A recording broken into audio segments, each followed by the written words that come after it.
অনুসরণই রয়েছে আল্লাহর ইবাদত, আল্লাহর অনুগত্য, আল্লাহর বন্দেগী। কামা ক্বাল আল্লাহু তাআলা মান ইউতিউর রাসূল, যেমনটা আল্লাহ সুবহানাহু ওয়া তাআলা বলেছে মান ইউতিউর রাসূল, যে রাসূলের অনুসরণ করলো ফাকাদ আতা আল্লাহ, সে আল্লাহ সুবহানাহু ওয়া তাআলার ইবাদত করলো। ওয়া মান তাওয়াল্লা, আর যে মুখ ফিরিয়ে নিল। সূরা আন-নিসার ৮০ নম্বর আয়াতে আল্লাহ বলছে যে ডান হাতে খেলো সে আল্লাহর ইবাদত করলো, যে ছোট লোকমায় খেলো সে আল্লাহর ইবাদত করলো, যে বাম পায়ে টয়লেটে গেল আল্লাহর ইবাদত করলো, ডান পায়ে যে মসজিদে গেল আল্লাহর ইবাদত করলো, ডান হাতে যে খেলো আল্লাহর ইবাদত করলো, ডান কাত হয়ে যে শুইলো আল্লাহর ইবাদত করলো, বিসমিল্লাহ বলে যে খেলো আল্লাহর ইবাদত করলো, দাড়ি যে রাখলো আল্লাহর ইবাদত করলো, সালাম যে দিল আল্লাহর ইবাদত করলো, সালাম যে নিল আল্লাহর ইবাদত করলো। মান ইউতিউর রাসূল, রাসূল যা করেছে যে তা করে, ফাকাদ আতা আল্লাহ, সেই ব্যক্তি শুধু আল্লাহর ইবাদত করে, এর বাইরে কেউ নয়। ওয়া মান তাওয়াল্লা, আর যে ব্যক্তি রাসূল যা করেছে তা থেকে মুখ ফিরিয়ে নেয়, সুন্নত মনে করে দাড়ি কেটে ফেলে, শুধু সুন্নত মনে করে বাম হাতে খায়, শুধু সুন্নত মনে করে ডান পায়ে টয়লেটে যায় নাকি যায় না সেটা যে পরোয়া করে না। কেন দাড়ি কাটে? কেন সুন্নত তাই। সুন্নতে মুআক্কাদা পড়ে না কেন? সুন্নত তাই। টাকনুর উপরে কেন প্যান্ট পরে না? সুন্নত তাই। যে সব কিছুকে সুন্নত বলে তুচ্ছতাচ্ছিল্য করে। ওয়া মান তাওয়াল্লা, আর যদি কেউ রাসূলের সুন্নত থেকে মুখ ফিরিয়ে নেয়, আর যদি কেউ রাসূলের অনুসরণ থেকে মুখ ফিরিয়ে নেয়, কি হবে? ফামা আরসালনাকা আলাইহিম হাফিযা, ও মুহাম্মদ সাল্লাল্লাহু আলাইহি সাল্লাম, যদি কেউ আপনার অনুসরণ না করে, আল্লাহ বলছেন যে আমি আপনাকে ওদের জন্য তত্ত্বাবধায়ক পাহারাদার করে পাঠাইনি। করতে দেন, করতে দেন, করুক না তারা। মৃতদের সম্মান করুক গান গেয়ে, মৃতদের সম্মান করুক ফুল দিয়ে কবরে, অথচ আমওয়াতুন আমওয়াতুন আউযু বিল্লাহি মিনাশ শাইতানির রাজিম আমওয়াতুন গায়রু আহইয়া ওয়া মা ইয়াশউরুনা আইয়ানা ইউবআসুন। আমওয়াতুন গায়রু আহইয়া, তারা মৃত প্রাণহীন। ওয়া মা ইয়াশউরুনা আইয়ানা ইউবআসুন, এই মৃত কবরস্থ মানুষগুলো জানে না কবে তাদের হাসর হবে। এই মৃত কবরস্থ মানুষগুলো জানে না কবে হিসেবের দিন আসবে, কবে ফয়সালার দিন হবে, কবে বিচার হবে, তারা জান্নাতে যাবে নাকি জাহান্নামে যাবে। আমওয়াতুন গায়রু আহইয়া, তারা মৃত প্রাণহীন, তারা মৃত প্রাণহীন। তারা জানে না তাদের জন্য কে দেওয়াল তৈরি করলো, তারা জানে না কে সেই দেওয়ালে ফুল দিল, তারা জানে না কে সেই দেওয়ালকে কেন্দ্র করে, একটা দিনকে কেন্দ্র করে গান গাইলো, নাচলো, রং বেরঙের কাপড় চোপড় পরে এসে ছেলে মেয়ে একাকার হয়ে তাদের যে সম্মান দিচ্ছে, they don't know, they know nothing. আমওয়াতুন গায়রু আহইয়া। কি হয়েছে মুসলিম জাতির? তারা কি তাদের মৃতদের সম্মান করতে শেখেনি? যিনি এসেছিল 23 বছর এই পৃথিবীতে দাওয়াত তাবলীগ দিয়ে গেছে, যিনি পরিপূর্ণ জীবন বিধান দিয়ে গেছে, তারা কি ওনার থেকে শিক্ষা নেবে না কিভাবে মৃতদের সম্মান করতে হয়, কিভাবে মৃতদের সম্মান করতে হয়? তারা আসছে মৃতদের সম্মান করতে, গান গেয়ে এনেছে।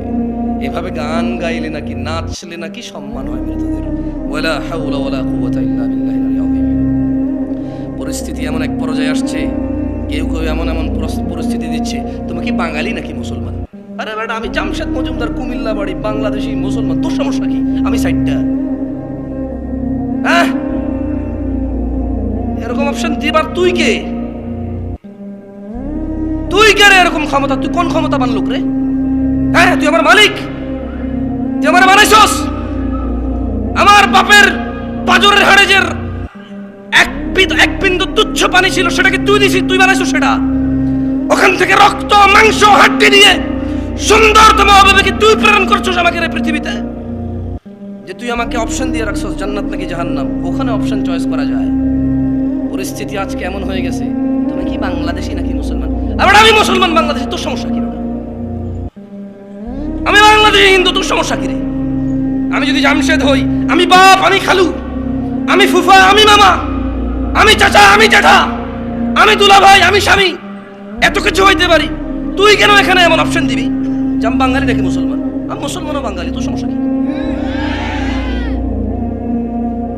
আল্লাহ যা হারাম করেছে এই পৃথিবীর কোনো মানুষের চাপে তা আমি গ্রহণ করব না। যদি সে আমার কপালে পিস্তল ঠেকায়, জান বাঁচানোর জন্য আমি মিথ্যা বলবো, এরপর বলবো আল্লাহ মিথ্যা কথা বলছি, তুমি দেখি আমি আল্লাহ, তুমি তাকে আমি শুনবো না। অথবা আমি বলবো যা জানি বাঁচাইলাম না, তুই মেরে ফেল। দুটার একটা বলবো আমি। হয় আমি ভয় বলবো না না না ভাই ভুল করছি, আর বলবো না। এরপর কম আল্লাহ তুমি জানো এর আমি 5 পয়সার দাম দিই না। অথবা আমি বলবো যে হ্যাঁ বলছি, তুই কি করবি কর। দুটার একটা বলবো আমি।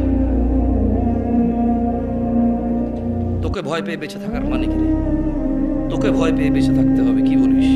তুই নিঃশ্বাসের মালিক না, তুই জীবনের মালিক না, তুই জান্নাতের মালিক না, তুই আসমান থেকে কিছু নাজিল করতে পারিস না, খুঁটিবিহীন ওই আসমান তুই তৈরি করিসনি, এই জমিন তুই ছাদ বিছানা হিসেবে বানাসনি। তোকে ভয় পেয়ে চলতে হবে, বেঁচে থাকার মানে কি তাহলে? দিনী ভাইয়েরা,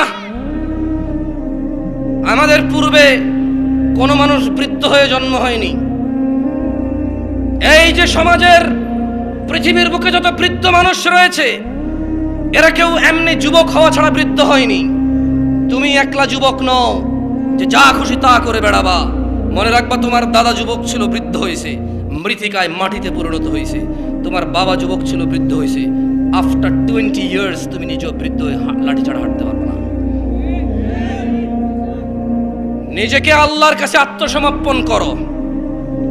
ওমা আতাকুমুর রাসূল ইয়া নাস, হে মানুষ, যা আল্লাহ দিয়েছে, আল্লাহর রাসূল দিয়েছে যা, ফাখুযু, তা তোমরা গ্রহণ করো। ওমা নাহাকুম আন ফান্তাহু, আর তিনি যা থেকে বিরত করেছে তা থেকে তোমরা তাকে বর্জন করো। আচ্ছা, কালকে যদি আমেরিকায় থাকা মানুষগুলো, বাংলাদেশি প্রবাসীরা, চায়নায় থাকা বাংলাদেশি প্রবাসীরা, দুবাইতে থাকা বাংলাদেশি প্রবাসীরা, জাপানে থাকা বাংলাদেশি প্রবাসীরা, ধরে নেন কালকে জাপানের সরকার বলল চলো আমরা একটা দিবস করি, প্রত্যেক মানুষ বছরে একদিন উপস্থিত হয়ে মদ পান করব, সবাইকে 1 বোতল করে মদ দেওয়া হবে আর পান করব। কেন? আমরা আজকের দিনে একটু ভুলে থাকতে চাইব, দুঃখ, এটা আমাদের দিবস হবে, দুঃখ বলা দিবস। এই দিবসের নাম কি হবে? দুঃখ বলা দিবস। তো ওখানে জাপানে যারা মুসলমান বসবাস করবে, হিন্দু বৌদ্ধ খ্রিস্টান বসবাস করবে, করতেই পারে, ঠিক না? জাপানের সরকার হঠাৎ করে একটা দিবস তৈরি করলো। কি দিবস? কি দিবস? তুমি কি তোমার বাচ্চাকে সাজিয়ে গুজিয়ে স্কুলে পাঠাবা মদ পানের জন্য? আরে হ্যাঁ, জবাব সুন্দর করে জোরে দাও। তুমি কি তোমার বাচ্চাকে মদ পানের জন্য দুঃখ বলা দিবসে অংশগ্রহণ করতে দিবা? কারণ জাপানের সরকার বলছে তাই। কেন দিবা না? কারণ তুমি মুসলিম জাপানি। তুমি কি জাপানি? অথবা জাপানি মুসলিম তুমি। তোমার মুসলমানিত্ব বিসর্জন দিয়ে কোনো দেশের হয়ে থাকা তোমার জন্য জরুরি না, এই জন্য তুমি দিবা না, ঠিক না? তো মিউজিক হারাম কিনা?